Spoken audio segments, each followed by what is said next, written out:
Allahu Akbar, Allahu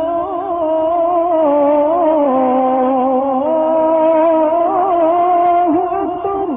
We have two questions in the chat. The first one says, how many juz' should an average student memorize in the first, second, and third year, given current time that is allocated to Hifdh at An-Noor?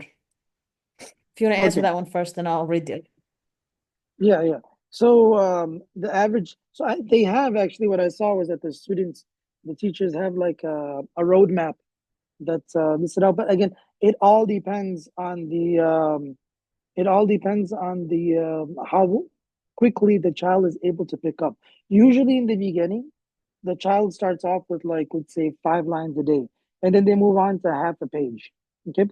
Once they move on to half a page and they're able to do that consistently, if the usually they go from half a page directly to 1 page, which is like 8 lines to 15 lines. Sometimes the teacher takes them from 8 lines to 10 lines.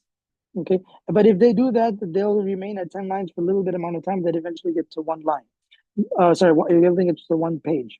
So from the five, if a student is doing like 5 lines in the beginning, and then they slowly move it up to a half a page, and then they slowly move it up to like 1 page, they should be able to do, again, it depends on how long they're staying at each benchmark. The first is half a page. Sorry, the first is 5 lines, then half a page, and then ideally 1 page. How long are they staying at? So it depends. It depends on how much they're able to handle. Once you get to half a page, right, with this, if they do 5 lessons a week, okay, again, for Monday, Tuesday, Wednesday, Thursday, and then one for the weekend, Friday, Saturday, Sunday. If they do a half a page and they are doing 5 pages, they're doing the 5 lessons a week, they will complete one juz in 2 months. They will complete one juz in 2 months if they remain at that half a page amount. So let's say the student does half a page for the amount. It depends on how long they're going to be able, when they're able to move on from that half a page amount, right? So if they do that, that's 1 page every 2 months, right? So you're looking at, um, if they remain at that pace for about 4 months, so that's 2 months, so that's two juz, and then they go on to 1 page. So once they get to the 1 page amount, you can, and they're consistent, then you can hope that they do one juz a month. Once they get to 1 page a day, they should be able to do one juz a month. But what I saw, what I observed, okay, is that 50% of the students approximately are not hitting this benchmark. They're not hitting the benchmark of doing uh, their new lesson every day for the week. 50% of the students are not hitting that benchmark.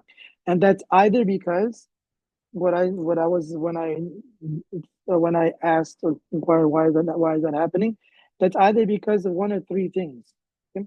Number one, either because the student did not pass their old revision or their new revision, the new revision, or number two, it's because they didn't spend enough time memorizing at home, or number three, it was too weak, which is also because they didn't spend enough time memorizing at home.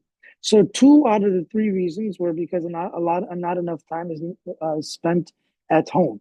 One reason is because um, they're not passing their old or near revision.